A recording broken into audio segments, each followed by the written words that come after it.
ఓష్ని వీళ్ళ కథ సల్లగుండా సిగ్గులేదా జీడిగింజ అంటే నల్లగున్న నాకెందుకు సిగ్గు అన్నదట.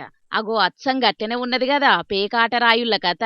ఇండ్లు లేనోళ్ళు కిరాయికుండేటోళ్ళ కుటుంబాలల్లా ఎవలన్న జీవిడిస్తే ఆఖరి కార్యాన్ని ఏసి దినాల దాంక ఈడ్నే ఉండనికి సర్కారు సౌలతులు ఏసింది. ఉండేతందుకు రూములు గట్టింది. ఖమ్మం జిల్లా కొనిజర్ల మండలం పాత కాచవరం కాడగూడ గట్లనే శ్మశానం దానికి ఆనుకొని రూములు కట్టించింది పోయిన సర్కారు. ఇక వాటిలా ఎవ్వలు లేనిది చూసి జోకర్ వడ్డంత సంబురంతోని పేకాట పాపారాయిల్లు అడ్డబెట్టిండ్రు. ఈ డెన్నుకు మేమే కింగులం అనుకుంటా కాయ్ రాజా కాయన వట్టిండ్రు. తెల్లారదాంక తీన్ పత్తి రమ్మి డాబులేసుకుంటా హాయిగా కాష్టాల గడ్డల రిలాక్స్ అయితున్నారు. ఊర్లల్లనైతే చుట్టుముట్టోళ్ళు కన్నెత్తరు, పోలీసోళ్ళు గస్తీగాస్తరు. ఇన్ని కష్టాల నడుమ ఆటకు ఆటంకమైతదని ఈడనైతే ఎవ్వలకు అనుమానం కాదు గదా, అస్సలు చూసినా పురుగుగుడుండదని ఈ సీక్రెట్ జాగల పేకాట క్లబ్బు తెరిచిండ్రు బద్మాషోళ్ళు. పేకాట అంటే ఉత్తగనే ఉండదు గదా, దానికి సీసల సప్పుడు లేకుంటే ఆడినట్టే ఉండదాయే. పుల్లులకు పుల్లులు తెచ్చి లేపుతున్నారట ఈడ.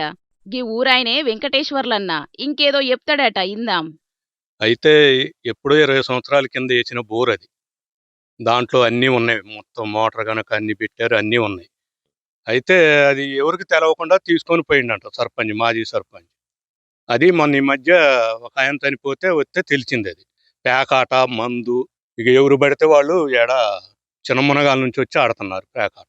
అసలు ఎవరు పట్టించుకోవట్లే, ఫినిషింగ్ లేదు. ఉన్న భూమి ఆక్రమించుకున్నారు. ఏం కావాలంటే మనకి సౌకర్యం కావాలా, మంచిగా ఉండాలా, కాస్తాలు కూడా మంచిగా ఉండాలా. అది మేము కోరుకునేది. అది మాకు ఎవరి మీద దేశం లేదు, కోపం లేదు. చర్య తీసుకొని మాకు ఇది చేసి పెట్టాలని కోరుతున్నాం. ఓస్ని ఇదెక్కడి పర్షాను. కాష్టాల గడ్డ కాడ పెట్టిన బోరు మోటార్ను తాజా మాజీ సర్పంచ్ వేసుకుపోయిండట.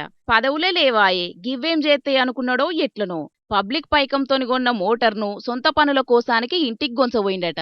ఇక మొన్నట్ల ఎవలో జీవిడిసిండ్రని కాష్టాల గడ్డకు తీసుకత్తే ఈ ముచ్చట బయటపడ్డది. ఈడ బోరు మోటార్ లేదు, నీళ్లు లేవు, కరెంటు లేదు, చుట్టుముట్టు జాగను కూడా కబ్జబెట్టిండ్రట. గేట్లు ఏడికాడికి ఇరిగిపోయినాయి. పక్కపొంటి ఊర్లొల్లు అడ్డవెట్టి ముక్కలాట ఆడుతున్నారు. సకల సౌలతులతోని కట్టుకున్న కాష్టాల గడ్డను ఆగమాగం చేసిండ్రని ఊరొల్లంతా మస్తు గరానికస్తున్నారు. సర్కార్ పెద్దలు పెద్ద పెద్ద ఆఫీసర్లు చూసి దీన్ని పట్టించుకోవాలని అంటున్నారు. సీఎం రేవంత్ అన్న ఈయనే కాదే, రాష్ట్రమంతా శాన దిక్కుల గిట్లనే కాష్టాల గడ్డల పరిస్థితి. జప్పున నజరేసి పబ్లిక్ తిప్పలు తీరుండ్రి. సరే ఉంటాం మరిగా.